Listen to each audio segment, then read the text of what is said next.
Hello and welcome back. I've been gone for a while, but here we go. Guns N' Roses. This is the Still They Get in the Ring tour. So, you know what the fuck you want to get? Lose the gun! Wake up! Time to Let's start this over. So I've been watching, I read a puff piece magazine called The Fan's Guide to Guns N' Roses. And now I know the basics. This is the Still They Get in the Ring tour. So, It's a super group formed from two groups, Hollywood Rose and LA Guns. And they formed in the mid-80s.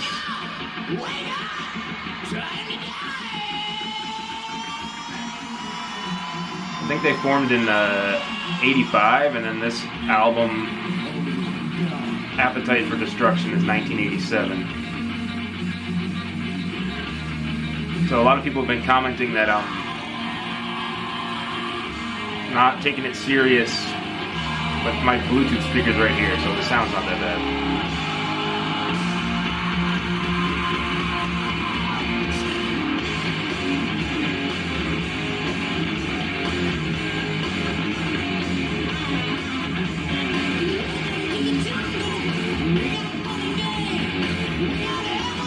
That guy's got a No Fear sticker on his bass. Reminds me of the time I went to Europe with a bunch of guys from my high school, and I think someone got a No Fear tattoo. It used to be a popular brand, you know? I haven't seen No Fear in a long time.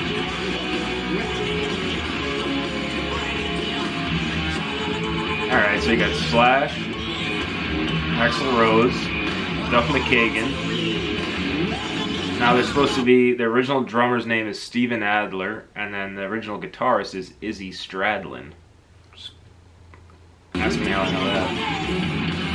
I don't know if Izzy Stradlin's, I think he's gone by now. He left, and in the magazine I read, it said he's been sober since 1989 and doesn't do interviews. I don't think that's the original drummer either right now. Maybe it is.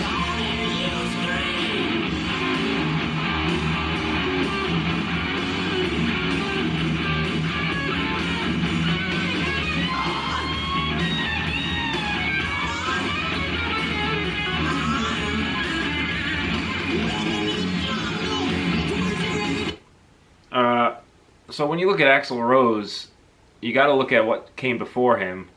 David Lee Roth. These arena tours, he's jumping up and down in spandex suits, so we're basically seeing the same sort of thing. And I'd say the biggest mainstream, like, counterpunch to this whole over-the-top antics and stuff would be like Metallica. Because they didn't, James Hetfield wasn't running around in spandex, they had a whole different thing. And then obviously, this is 92, and then Nirvana is 92 as well. So, but their arena tours started, I think, in like 94 or 93 maybe. I don't know.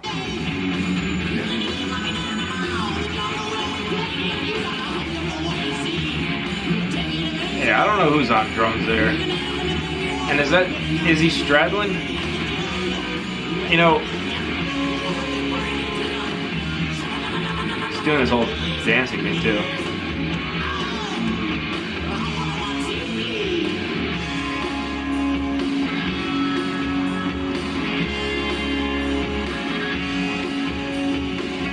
I just want to comment,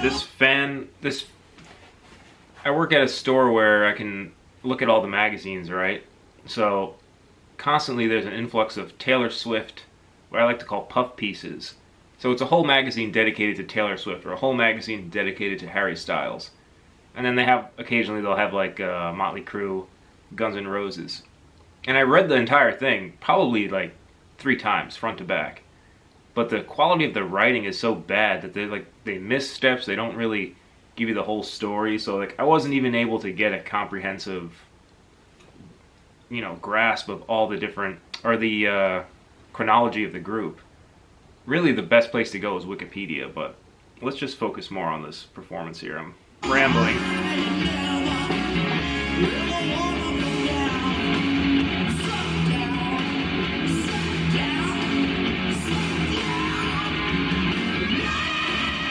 I mean, it seems I don't think he's lip syncing, is he?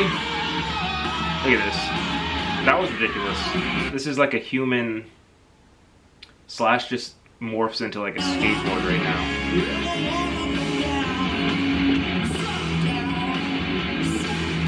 Here he is. He just starts running out of nowhere. There's a human dirt bike. Whoa! What if he just fucking falls on his face right there? You gotta have a good amount of confidence in yourself to be able to do that.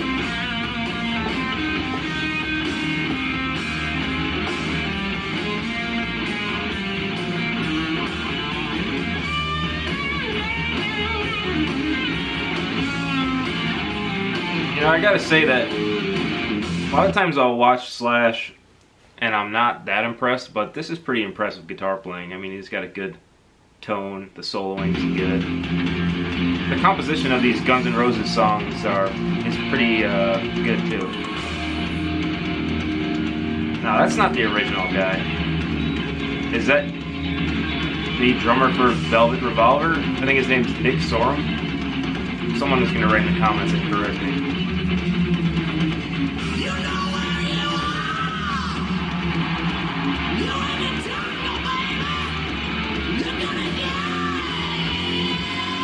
Randomly decides to just put a t-shirt on for some reason.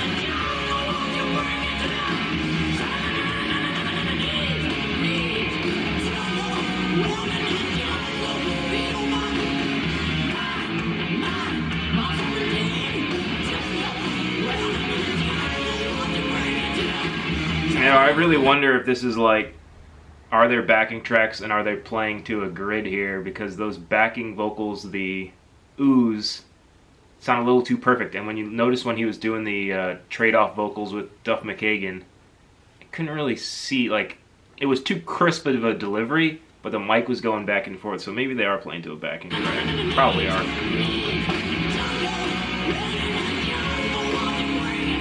See, look, he pulled his mouth away before the ooze ended.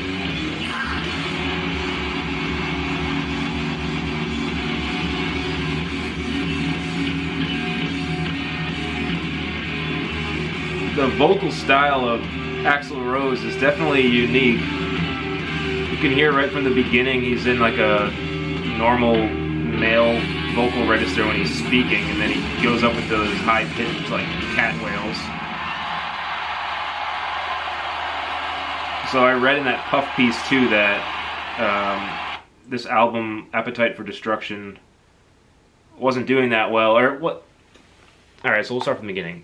They got an offer from a label called Chrysalis, where they weren't given creative control.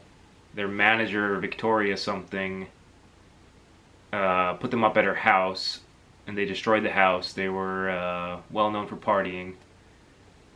Then they signed to Geffen. The A&R rep from Geffen played them Aerosmith records at his house, which won them over for some reason. And they recorded Appetite for Destruction.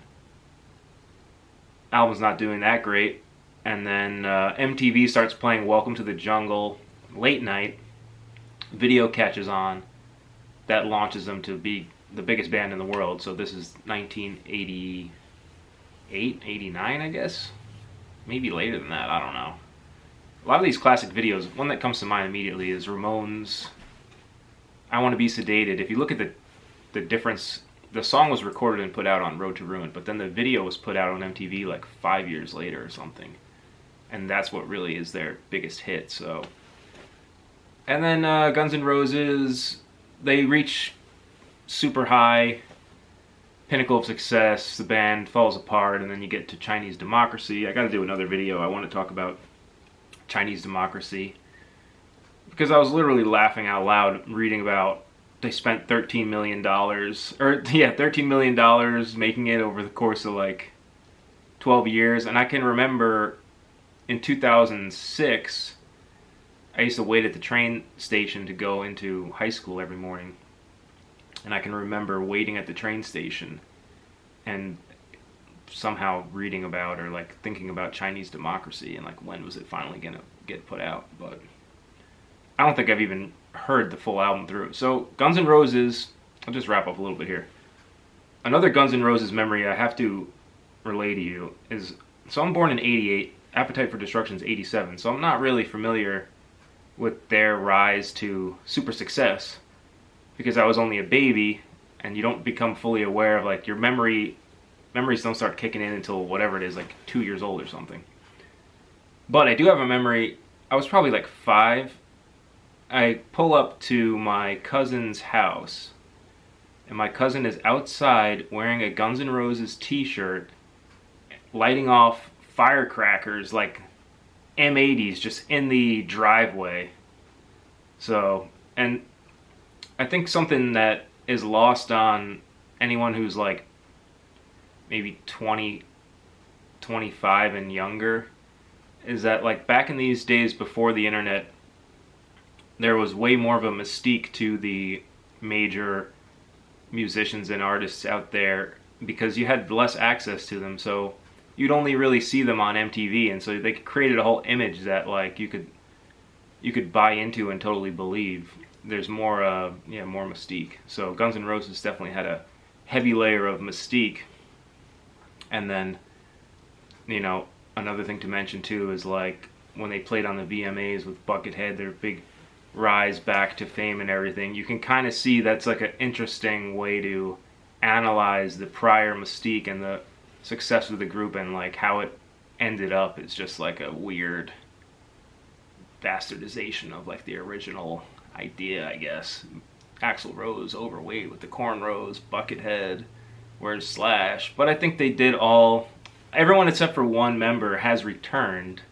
I don't know if permanently or not, but last note, I think if you're a part of an original group, so the 5 guys I mentioned before, and every guy is back in the group and you're the only one left, so that would be Izzy Stradlin, I don't see why you wouldn't rejoin. Like, what would be the reason? Unless there's some sort of like devastating line that's been drawn between you and one of the members in the group in some way. And I don't know what that would be like.